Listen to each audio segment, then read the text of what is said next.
करे वही तो गोपी है। तो गोपियां कोई ना कोई बहाना लेकर के गोविंद के दर्शन करने आती। आज सुबह सुबह आ गई, गोपियों का समूह आ गया दर्शन करने के लिए। आवाज लगाई, बहन दरवाजा खोलो। जैसे ही दरवाजा खुला तो देखा अनेक गोपियां खड़ी। यशोदा ने कहा, बहन क्या बात, किस लिए आई हो सुबह सुबह? तो गोपियां कहती हैं कि तेरा लाला कहां है, बहुत उधम करता है। यशोदा ने कहा, बहन बताओ तो सही। बोले क्या बताएं, हमारे घर में आता है और माखन चुरा करके खा जाता है। यशोदा ने कहा, बहन शर्म नहीं आती, 1.5 बीता का मेरा बेटा, 4 अंगुल का इसका पेट, 50 ग्राम भी तो न खाता होगा माखन, और तुम उलाहना लेके चली आई, शिकायत करने आ गई। तो गोपियां कहती हैं कि बहन ये स्वयं खाए तो कोई बात नहीं, इसके साथ मंडली रहती है, 10-12 बच्चों का समूह रहता है, और स्वयं भी खाए उनको भी खिलाए। यशोदा ने कहा, बहन जितना खाता है जितना खिलाता है, मेरे यहाँ 9 लाख गायें, कोई दूध माखन की कमी नहीं है, मेरे यहाँ से ले जाओ। बोले बहन ये भी बात नहीं है। फिर वत्सान वंचन क्वचित समय क्रोध संजाता स्तेयं स्वाद्यद्यदरिपयः कल्पितैस्तेययोगैः मर्कान् भोक्ष्यन् सचेन्नाति मर्कान् भोक्ष्यन् विभजति सचेन्नाति भाण्डं विनत्ति द्रव्यालाभे सग्रह कुपितो यात्युपक्रोश्यतो काम। आपके कन्हैया घर आते, माखन चुराते, सखाओं को खिलाते, इतना ही नहीं, मरकान भोक्षण, बंदरों को भी ये खिलाते, बंदरों का झुंड आता है उनको माखन खिलाते। ये वही बंदर है जो रामावतार में भगवान राम की सहायता किए। भगवान ने कहा था कि जंगल में कुछ मिलेगा नहीं, केवल कंदमूल फल से काम चलाओ, अगला जब अवतार होगा तो माखन मिश्री खिलाएंगे।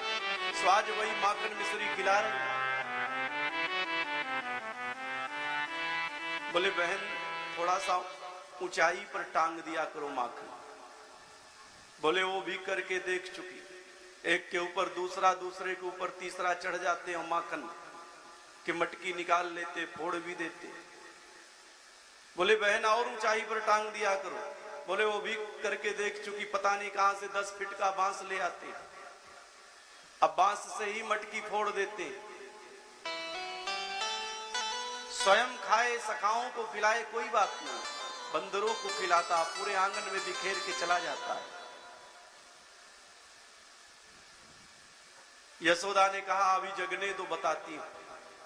तो गोपी कहती है कि बहन थोड़ा सा डांटना मारना नहीं।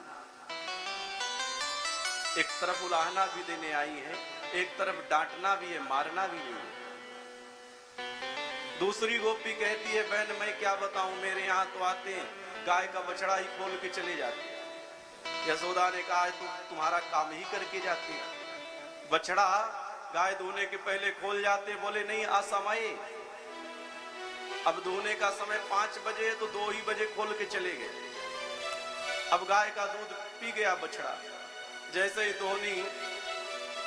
दोहने पहुंचे हम गाय, वैसे ही गाय ने लात मार दी, बर्तन फूट गया धोने के। इतने में गोविंद आ गया। गोविंद की ओर देखा तो गोविंद ने नजर नीचे करके कहा मैया ये सब झूठ बोलती, ये सब झूठ बोलती। वास्तव में गोपियां तो उलाहना लेकर के केवल गोविंद के दर्शन को आती। एक गोपी तो गोविंद को के एक दिन दर्शन करने का मन हुआ दोपहर में, तो गोबर लेने के बहाने आ गई। बहन गोबर चाहिए, ले जाओ।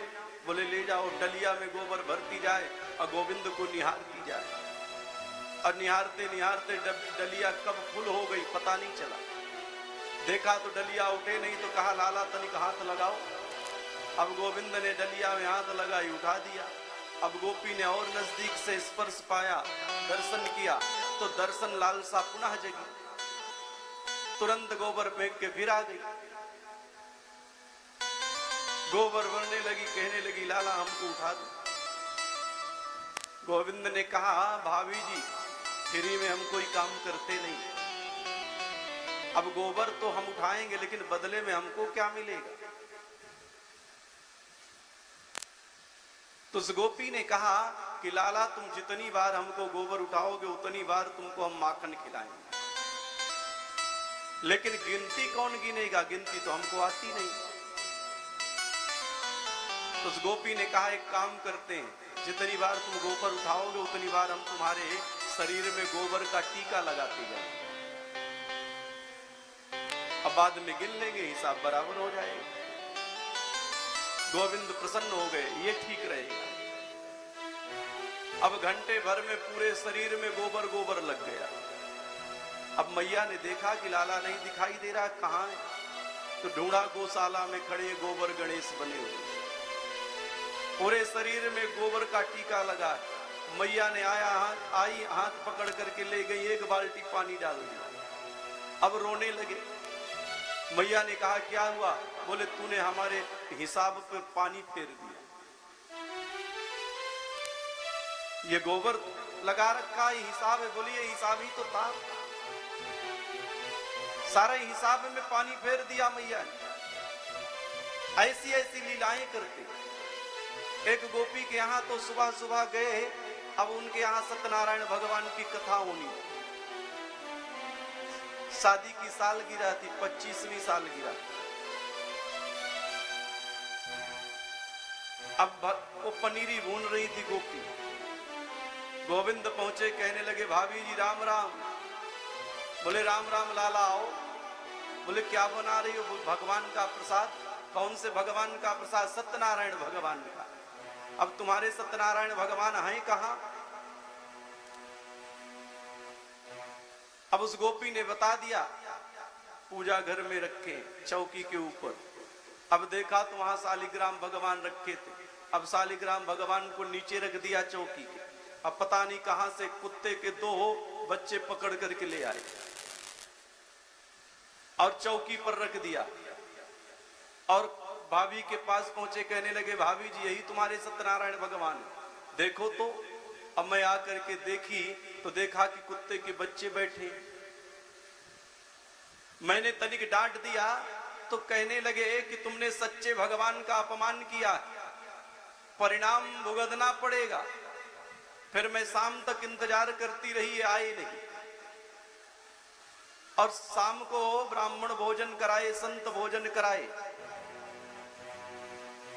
और पतिदेव और हम दोनों अगल बगल बिस्तर में लेट गए।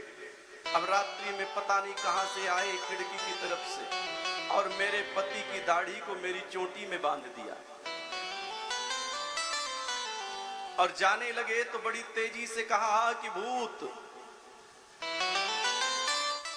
अब जैसे ही भूत सुना तो नींद खुल गई।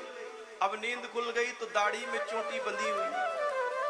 अब मुझे लगे कि भूत ने चोटी पकड़ लिया, मैं कहूं कि बचाओ, और पतिदेव को लगे कि भूत ने दाढ़ी पकड़ लिया। अब वो कहे कि बचाओ। आधी चोटी के बाल झड़ गए और पतिदेव के आधी दाढ़ी के बाल झड़ गए। ऐसा ऐसा उधम करते। कन्हैया की ओर मैया ने देखा और कहा लाला क्यों रे इतना उधम करता है।